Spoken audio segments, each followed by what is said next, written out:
Hey guys, John here from Sales Alpha. Hey, just a quick video today in relation to the current market and operating within the market environment that we find ourselves in at the moment, okay? Shivers, this year is absolutely flying by. We're nearly into May and far out, you know, you look back and it was only just the Christmas holidays not so long ago. Look guys, there's no question about it. The market's changed a heck of a lot. It's almost unrecognizable from September, October, November last year. We've certainly noticed some changes, and myself personally, I am getting a lot of questions around Shivers. What do I do? There's a bit of shell shock out there, guys, in terms of what used to work or what used to be important or how it used to roll in the 2020 and 2021 markets. Totally different now. So for some people this is a new market environment. For others it's coming back full circle from when they potentially started in real estate. So hey, what I've decided to do, guys, is just put I've got a list of 10 absolutely key or critical items that I think are super important out there right now, guys, because look, you know, winter's coming. Survival of the fittest, survival of the most prepared, the ones that are most resilient, and the ones that are coachable and willing to learn will do very well in this environment, I believe, because people still want to buy and sell and there's real reasons to move out there. We just need to be part of it, okay, as our individual sales businesses, okay? First point, okay, sales is leadership. We can't get away from that, guys. I firmly believe that sales is leadership. Everyone's looking to us, okay? They've chosen us as their professional. They've had a good look around the market. They've chosen you, okay? You are their listing agent, okay? And they want to know that you know what to do. When the red light starts flashing on the dashboard, you're the one in control. You've got the plan, you've got the calm head, and you've got the pathway through to the best result. So sales is always going to be leadership, guys. It is on us to deliver leadership in this process, okay? So that's number one. That's a helicopter type theme, all right? Really important. The next thing is, I think in this tech world, you know, there's a whole lot of ways of getting in touch with people nowadays, and people coming and getting in touch with us. But here's what I think. I think word of mouth marketing is alive and well. I think word of mouth marketing is the quickest and easiest way through to the best outcome for us in terms of incoming business into our brand, okay, and standing out above the pack, okay? People at the moment are absolutely looking for friends and family referral type scenarios. They're looking for colleagues who have had a great experience with somebody in a certain sphere, and they are trusting that and they are going with it, okay?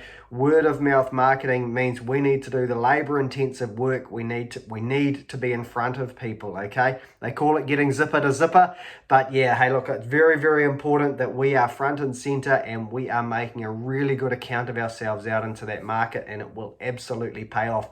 Do not be at arm's length.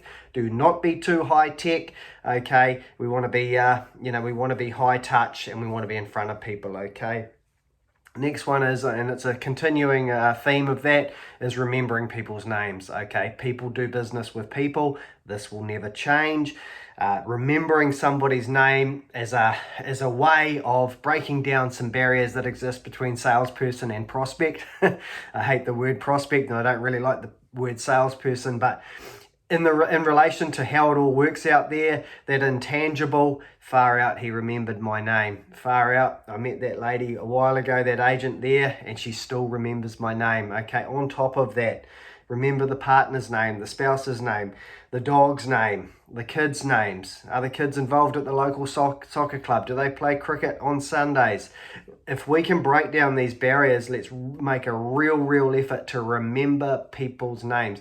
On the flip side of that, we can't have Mr. and Mrs. Smith who have been coming to your open homes for the last probably 8 weeks in a row, and in weekend 7, we're literally still asking their name, okay? That just doesn't work, okay? When they're wandering up the driveway, give them the privilege of, hey Jimmy, hey Janine, fantastic. No, you don't need to write anything down here. You're in. Go. Off you go. Enjoy the open home and let me know if you need any. Okay, let's break it down. Let's make people feel special. Okay, the other one is that our personal brand out there, we've got our brand, the company brand. Our personal brand is omnipresent. It's everywhere at all times, okay? Unfortunately, we're judged. We're in a community. we're usually focused marketing within a community, we're connected and networked, okay, we absolutely need to be aware that our personal brand is everywhere at all times, okay, and that's just not on the back of a bus shelter or on the back of a bus or pick up the local magazine. That's what we're wearing, it's how we're carrying ourselves in the community, and it's also around about, you know, what we say and our own business practices out there, okay? Our personal brand is omnipresent, and people are judging and people are watching. That's just the way it is. We know that, okay? Okay, Rodeo. My favorite one is 5 a.m. club. We need to run ahead of the pack, guys. Okay, once we get to work, if people are arriving at work 8, 9, 10, 11, 12 for some people, okay, it's not going to work, okay, because as soon as you get there, all of this inbound stuff comes in at you, you're dragged off course, everyone's using you to leverage their day, not the other way around, okay, so super important. I think that we get 2 or 3 hours at the beginning of each day, crystal clear focus, okay, it's about us, it's about our business, it's about a project that we're trying to move forward. Could also be that exercise piece that we need, that out there walking piece, resistance, weights. Could be podcasting, we could be stretching, could be walking the dog. Okay, we want to set up our day as best as we possibly can, because after that, no one can guarantee how the day is going to go in commission only selling, okay? Get to the end of the day, you haven't worked through your list, okay? You've been, everyone else has been driving your day, okay? Then let's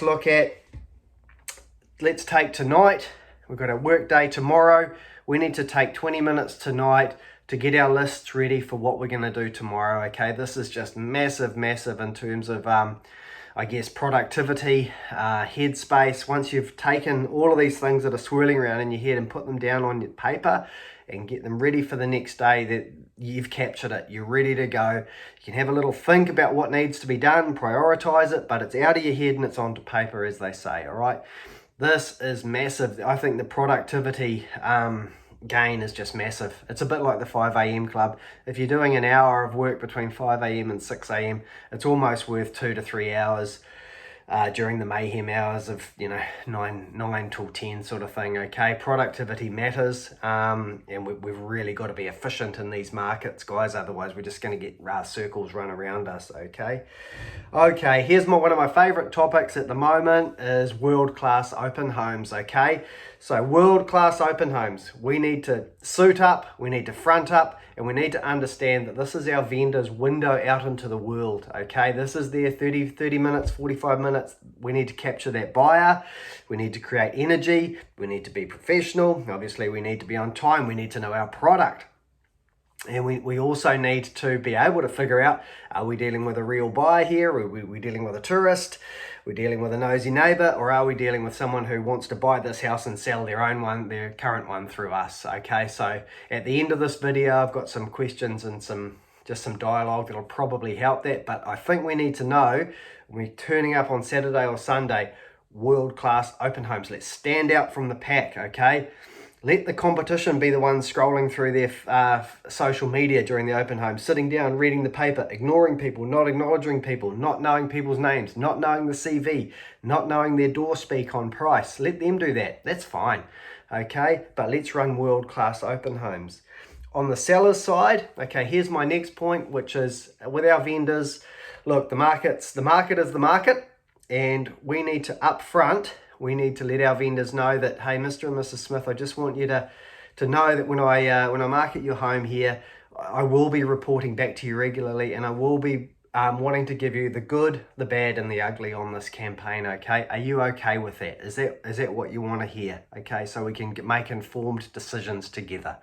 Okay, the good, the bad, the ugly. We need to upfront that, okay? Because it's very important. We can't have a great campaign on the buying side, bringing in these opportunities, and we've got a vendor who's sitting 30% above the market. Waste of time for everybody, and a real, it's anti-marketing for you and your business, and it's not going to get the house sold, and it's not going to get the buyer into their next property, okay? Really important, okay? And on that note, we need to be talking about withdrawn interest. So if we've got someone back for their second viewing and they're saying, Shivers, look, it's close, but it's not going to be for us. And obviously we go through a process with that. But if it's ultimately not for them, we need to let our vendors know that, yep, no, there's just not enough back lawn for this family, or no, absolutely they needed a double garage, just a single won't work. All the rest of it, withdraw an interest, get it back to the vendor and tell them why and be specific, okay? Really, really important. Let's not deal with airy-fairy stuff. Okay, point number 9 is let's take all of our lists, all of our pieces of paper that we all have as salespeople, and let's reorganize it, okay? Let's go next most likely to list, okay, down that pipeline side, next most likely to sell from our listings, current listings, okay? Super important that we're prioritizing, reprioritize everything, next most likely to list, next most likely to sell, and just focus on the top few properties in each bracket, because not every vendor and not every property are created equally in this market, okay? Certain properties are going to struggle, certain vendors are not going to listen, there's all sorts of things going on out there. Next most likely to list, next most likely to sell, and it'll tidy up a lot of headspace and it'll show you where to spend your time, okay? Point number 10 is speed impresses people. Okay, this is a massive way of standing out and it'll enhance your personal brand, okay? Speed impresses, momentum makes deals, and we also want to link the chain, okay? What's happening next, who's going to do it, and by when. And that goes across every process, okay? So when we're doing our open homes, if someone's got some interest in something and they live around the corner, Mr. and Mrs. Smith, I tell you what, I'm finishing work at 4 p.m. today, but I will get that LIM report, that title, that it'll be in your letterbox by 4. Already knowing that I can get it there by 3, because I've got a gap and I'm going to put it in there at 3, walk up the driveway, knock it on the door and say, hey, here's the stuff. Or if there's no one home, I'm going to text them and say, listen, it's there, we're good to go, we've impressed them, we've beaten them by an hour, and it's a hand-delivered type scenario. That's just one example. So let's not forget that speed impresses, momentum makes deals, and let's link the chain. Don't let any process drift, because the buyer or the seller will drift off course, and guess who's not getting an outcome, okay? It's really, really important. Okay, so here's an overall theme in this market, okay? You read the papers, you read the social media, why would anyone sell a house in this market, and why would anyone buy a house in this market, okay? Well, because here's the thing. When we're taking contracts in for buyers to increase their offer or try and close out a deal with more money, or we're sitting there with a seller who we're trying to bring through to market, they've all got their friends and family, business networks, everyone's looking in on them. They've got a cheer team that's keeping an eye on everything they do, and people feel the influence of those people who are watching their moves, okay? And so what they're worried about is, hey, if I sign this, will I look bad? Okay, if I sell for this money here, shivers, is that going to look bad for me? If I list my house on this market, what are people going to think? This goes on, okay? So we've just got to make sure that when we're sitting in front of someone on the buyer or the seller side, is we're helping them write their victory speech, okay? We're telling them why you should go to market now, okay? Really low supply.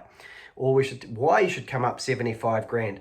Far out. Let's show them concessions. Let's show them what the house would have been worth 6 months ago. Let's just show them the wins. They've got the long settlement. It marries up with this, okay? Help them write a victory speech, because they're going to go back to their friends and say, we did it because of but, and you've actually made that really, really visible for them, okay? So just to finish off, some questions at open homes and questions when working with buyers that are low-key ways of getting things done and moving things forward. How's the house hunting going? Okay, let's just get in there and see what the house hunting's going. Shut up and let's listen to what they've got to say. Okay, Mr. and Mrs. Smith, what are you hearing about the marketplace? Put it out there. What are we hearing coming back? We're not going to start answering the question for them, okay? Have you missed out on anything recently? Have you made an offer on anything recently? Okay, let's wait for the answer, okay? Where does your current property sit in your house hunting mix? Let's wait, okay? Could I pop over to give you an updated opinion on value? It'll take about 10 minutes. I could be there at 3 o'clock. Let's get in there and work this situation. We can't wait for the business to just come to us, okay? Is there any particular salesperson you tend to use for a transaction of this nature? I want to know if they've got a favored agent, okay? I want to know if I'm first on the list, fourth on the list, wherever, okay? So guys, that's 10 things with a few bonuses thrown in that I think are absolutely critical for this. So, hey guys, please feel free to go through this Sales Alpha YouTube channel. We've got Sales Alpha on Instagram, trying to give you as much free information as we possibly can. So take it easy, take care, and go well.